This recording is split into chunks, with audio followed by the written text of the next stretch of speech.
भगवते लुग्नाथाय नमः। ओम नमः भगवते वासुदेवाय नमः। ओम नमः भगवते वासुदेवाय नमो। नारायण नमो, गोविंदाय नमो, मधुसूदने नमः। जय गुरु लोकनाथ ब्रह्मचारी की जय। बृहत सच्चरित्र गरुड़ पुराण की जय। उत्तरे खंडे चतुर्थ अध्याय गर्भावस्था कीर्तने। सुत मुनि कहिलेन विनतानंदने हरिर वचनामृत करिया श्रवण। अतिशय उत्साहित हইয়া অন্তরে শ্রীহরির প্রতি প্রশ্ন কইল অতঃপরে। হে দেবেশ চতুর্বিধি জীব সমুদয় কি প্রকারে গর্ভ মাঝে আবির্ভূত হয়। রক্ত মাংস মেদে অস্থি মজ্জা প্রাণে ত্বকে পাদে পানি গুহ জিহ্বা কেশাদি মস্তকে। সন্ধিস্থলে নানা রেখা কাম ক্রোধ ভয়া লজ্জা মানে হর্ষ সুখ দুঃখ সমুদয়াম দয়াম। আরে নানা শিরা জালে এ দেহ গঠিত চিন্তার দ্বারায় সবে হইবে বিস্মিতম। দুঃখ বরায় অসার সাগর এ সংসারে কোন জনে কর্তা হেন বলুন আমারে। শ্রীকৃষ্ণ কহে নয়ে গরুর মহামতি অতীব উত্তম প্রশ্ন করেছ সম্প্রতি। আমি যে উত্তর দানে করিব এখন তাহা যদি অবগত হয় নরগণে। পরম মঙ্গল তাতে হইবে নিশ্চয় অতএব মন দিয়া শুন সমুদয়। রমণীর ঋতুকালে দিন চতুষ্টয় পরিত্যাগে করিবারে শাস্ত্র বিধি রয়। হে গরুর ব্রহ্মহত্যা পাপ সমুদয় ঋতুকালে নারীগণে করো এ আশ্রয়। রজস্বালা নারী একে সপ্তাহ অতীতে যজ্ঞা হইবারে পারে অর্চন করিতে। সপ্তাহ মধ্যেতে যেই গর্ভের উৎপত্তি দৈব পুত্র কার্যের অযোগ্য সে সন্ততি। প্রথমত সপ্তদিন বর্জন করিয়াম স্ত্রী সঙ্গ করিবেন যুগ্ম দিবস জানিয়াম। প্রথম 16 দিন হয় যে সময় রমণীগণের ঋতুকাল পরিচয়। শুক্র সুনীত যুগে পিণ্ডের সৃজন পিণ্ডের মাঝারে জীবে হয় বিবর্ধন। রক্তের আদিকে হয় নারীর সৃজন আরে শুক্রাদিকে হয় পুরুষ গঠন। তুল্য হইলে শুক্র সুনীতের পরিমাণে ক্লীব রূপে জন্মিবে তাহাতে সন্তানে। একে অহরাত্রে হয় কলল আহার পঞ্চম দিবসে হয় বুধাকারে। চতুর্দশ দিনে মাংস আর ধাতু সবে উক্ত জীবে দেহেতেই হয় সমুদ্ভবে। 20 দিবসে মাংস দৃঢ়তা লবয় তখন ক্রমশ গর্ভ বৃদ্ধি প্রাপ্ত হয়। 25 দিন পূর্ণ হইবে যখন বলে আরে পুষ্টি হয় সঞ্চার তখন। 1 মাসে পূর্ণ পঞ্চতত্ত্ব সৃষ্টি তাই। দ্বিতীয় মাসেতে ত্বকে ও মেদে জন্মায়। তৃতীয় মাসেতে অস্থি মজ্জার গঠন। চতুর্থ মাসেতে কেশে অঙ্গুলি সৃজন। পঞ্চম মাসেতে কর্ণ নাসিকা বদন আর বক্ষ দেশে আদি হইবে গঠন। কণ্ঠরন্ধ্র উদর উপস্থিতি গুহ্য দেশে। সপ্তম মাসেতে জন্ম এসব বিশেষে। এ মাসেই পূর্ণ অঙ্গ প্রত্যঙ্গ সকল প্রাণের পছন্দ জাগে শুনো মহা বলে অষ্টম মাসেতে জীবী জননী জটরে হে গরুর গণ গণ লড়া সড়া করে যখন নবম মাসে হয় উপনীত দৃঢ় রূপে জীব স্বয়ং হয় অবস্থিত রক্ত মাংস ত্বকে অস্থি মজ্জা সমন্বিত দেহ ষাটে কৌশিক নামেতে অভিহিত ইহার মাজারে পাঞ্চ ভৌতিক জীবন বসতি করয়ে শুনো বিনতানন্দনে সেই পাঞ্চ ভৌতিক জীবনে হয়ে পুষ্ট দশম মাসের মধ্যে হইবে ভূমিষ্ঠ কীর্তি জলেতে যে বায়ু আকাশেতে রক্ত দৃঢ় স্নায়ু বন্ধনে শরীর সমুদ্ভূত ত্বকে অস্থি নারী রুমে মাংস পঞ্চদ্রব্য কীর্তির বিকার দ্বারা হয় সমুদ্ভব মজ্জা রক্ত মলে মূত্র আর শুক্র সব জলের বিকার দ্বারা হয় সমুদ্ভবে ক্ষুধা তৃষ্ণা নিদ্রা ভ্রান্তি আলস্য যে আর তেজ হতে হয়ে তাকে উদ্ভব সবারে ধারণ সালন সংকুচনে প্রসারণে এ ও কেপন পঞ্চকর্ম বায়ুর গঠনে কাম ক্রোধ লোভে মোহ লজ্জা গুণে সবে হে খগ আকাশ হইতে সবার উদ্ভবে প্রাণে অপমানে বেয়নে সমানে উদান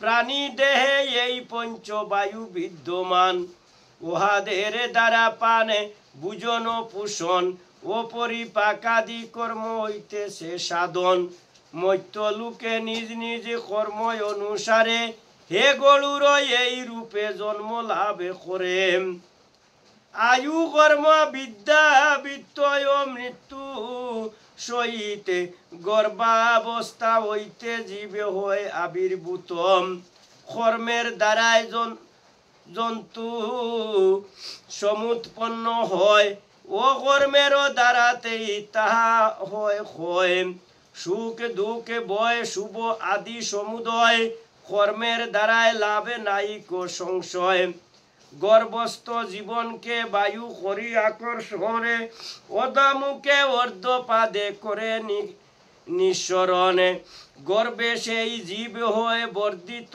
যখন জানু পার্শ্বে করদয় করয়ে স্থাপনে জানুর উপরে দুই অঙ্গুষ্ঠ স্থাপিয়াম জানু পৃষ্ঠ দেশে করয় অঙ্গুলি রাখিয়াম আরে জানু পৃষ্ঠ দেশে রাখে নেত্রদ্বয় ও নাসিকা জানু মধ্যে অবস্থিত রয় এমন প্রকারে জীবে হয়ে সংকুচিত মাতৃজঠরের মধ্যে ক্রমশ বর্ধিত যাহা কিছু দ্রব্য মাতা বক্ষণ করয় সেই রসে খেয়ে জীবে বৃদ্ধি প্রাপ্ত হয় তাহার নাভিতে এক নারী যুক্ত রয় সেই নারী আপ্যায়নী নামে পরিচয় আর সে নারীর যেই জন্য প্রান্তে রয় জননীর অস্ত্র ছিদ্রে সংলগ্ন থাকায় জননীর অস্ত্র মধ্যে যে খাদ্য পাচিত সে রস এ নারী দ্বারা হয় সঞ্চারিত তাহার দ্বারায় জীবে হয়ে আপ্যায়িত সেই জঠরের মধ্যে হয় সংবর্ধিত আরে তো তা জীবে নানা বিধি কষ্ট সয় বহুবিধি পূর্ব স্মৃতি জাগরিত হয় আপন অন্তরে চিন্তা করয়ে তখন আরে না করিব আমি কুকর্ম কখন যে কর্ম সাধনে গর্ভবাস নাই হয় সেই কর্ম আমি করিব নিশ্চয় পূর্ব পূর্ব দেবতা মনুষ্য তীর্যকাদি শত শত জনম সমরয়ে নিরবধি ক্রমে তেন রম মাংস মাসে নবম মাসে হইলে উপস্থিত সেই জীব অধমুখে হইবে দাবিতেম প্রজাপত্য নামে বায়ু দ্বারায় পীড়িত সে কারণে কোনে কোনে হয় সে মূর্ছিত সেই কালে মায়া তারে করে আক্রমণ আরে আরে পূর্ব জ্ঞানে বিলুপ্ত তখন পরে সেই জীব বাল্যক কৌমার জীবনে বৃদ্ধাতা বুঞ্জিয়া শেষে লবয়ে মরণ এই রূপে পুনঃ পুনঃ জন্ম আর মরে বারে বারে যাতায়াতে বহু জুনি ধরে নিজ কর্ম অনুসারে কবু স্বর্গে যায় আবারও কখনো জীবে নরকেতে দায় স্বর্গ নরকের ভুগে হইলে সমাপন অবশিষ্ট কর্ম ভুগে বুতলে গমনে হইলে নরক মাসে দুঃখ অতিশয় আরে স্বর্গে বড় সুখে সরে জ্ঞাত রয় কিন্তু ইহা মিথ্যা রূপে করিবে গণনে স্বর্গ মাসে মুখে নাই পায়ে কোন জনে কখনো নাই জানি হবে পতন হয় আমার এই চিন্তা স্বর্গবাসী করে অনির্বারে তদন্ত তদ্বিন্ত ভিন্ন নরক গৌতম ব্যক্তিগণে হেরে আমারও এমন দুর্গতি হতে পারে এমন চিন্তায় যদি সদা পায় দুঃখ তবে স্বর্গবাসী হয়ে কিবা পাবে সুকম বহু দুঃখ সহে গর্ভবাসের কারণে জন্মকালে মহাক্লেশে জুনির পেশনে অনন্তরে বাল্যভাবে ক্লেশ পায় খতম যৌবনে ও দুঃখ কাম ক্রোধাদি বশত ক্লেশরয় অবধি নাই বৃদ্ধ অবস্থায় মরণের মহাক্লেশ জানিবে সদায় মৃত্যুকালে ভয়ঙ্কর যমদূতি গণে জীবকে বলের দ্বারা করে আকর্ষণে অনন্তর কর্ম অনুসারে দূতিগণ স্বর্গ কিংবা নরকেতে করে নিক্ষেপণ এরূপে সংসার চক্রে জীবী বারে বারে কর্মের বন্ধনে বদ্ধ যাতায়াত করে হে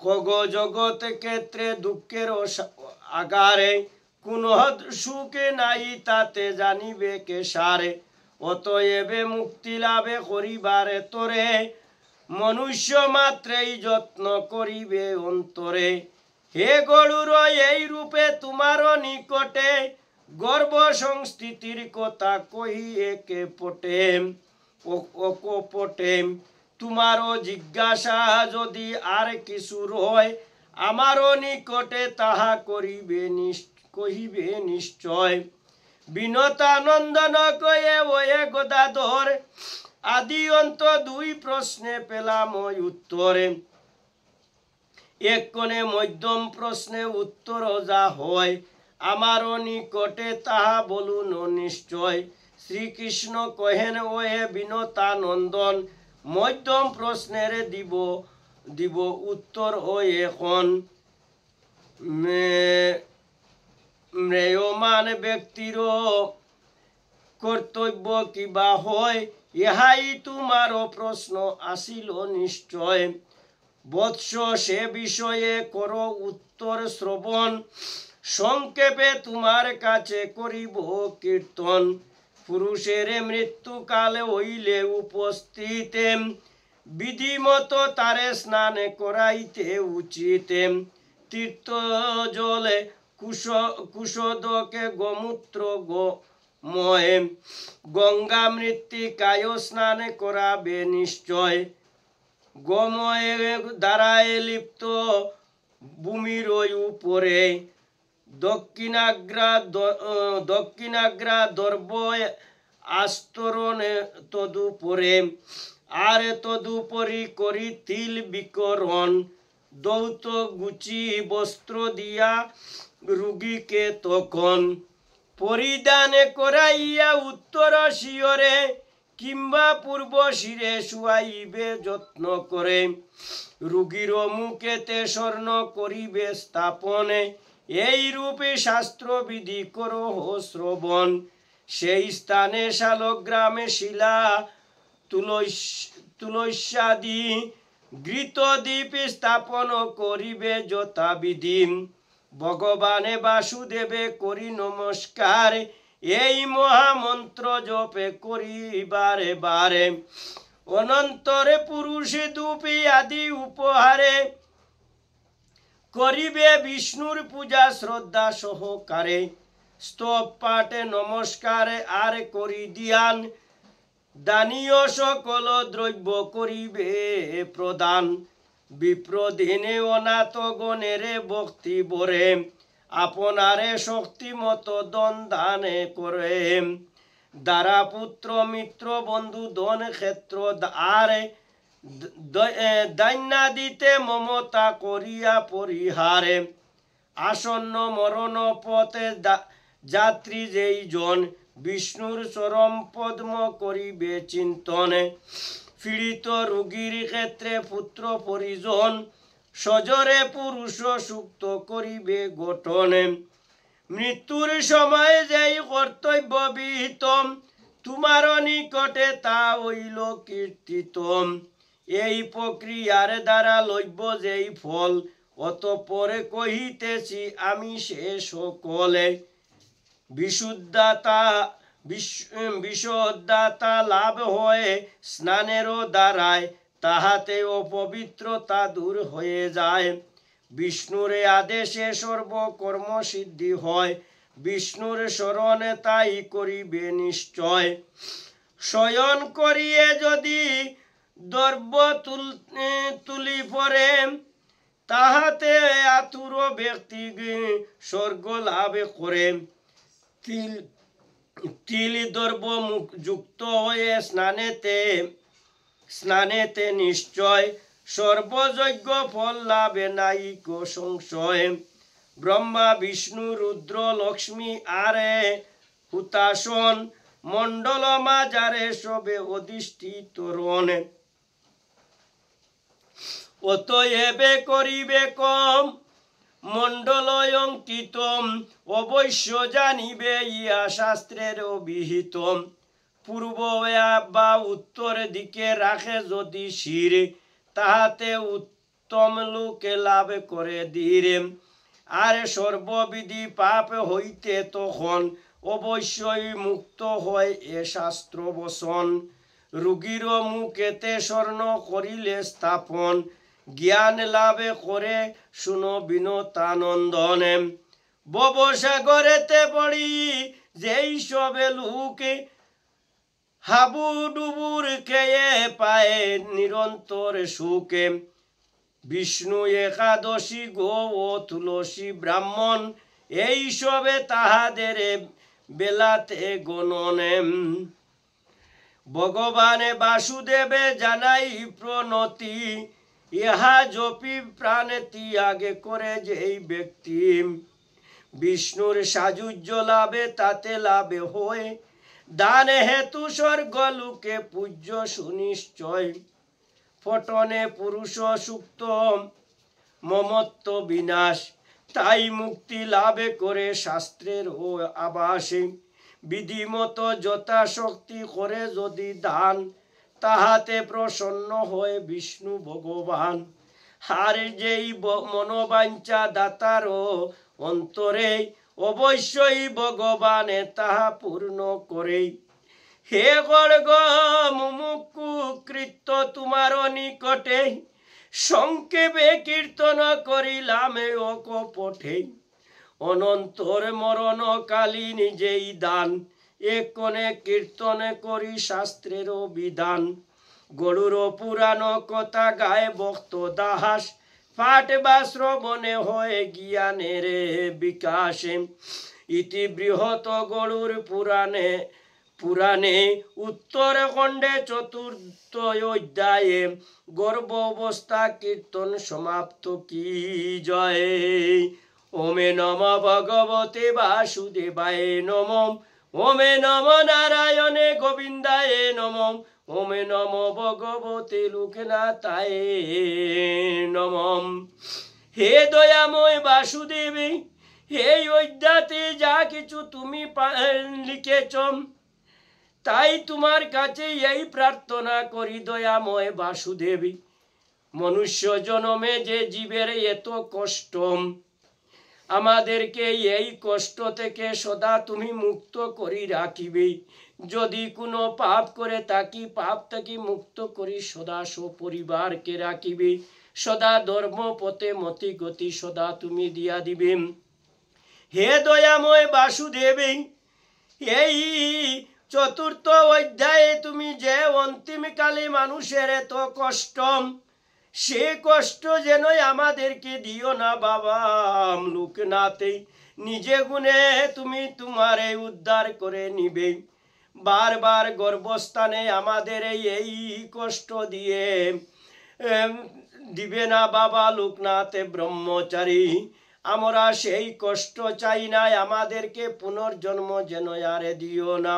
ওম নম ভগবতে লোকনাথায় নমঃ। ওমে নম ভগবতে বাসুদেবায় নমঃ। হরে কৃষ্ণ কৃষ্ণ কৃষ্ণ হরে হরে, হরে রাম রাম রাম হরে হরে। বল হরি বল হরি বল হরি বল।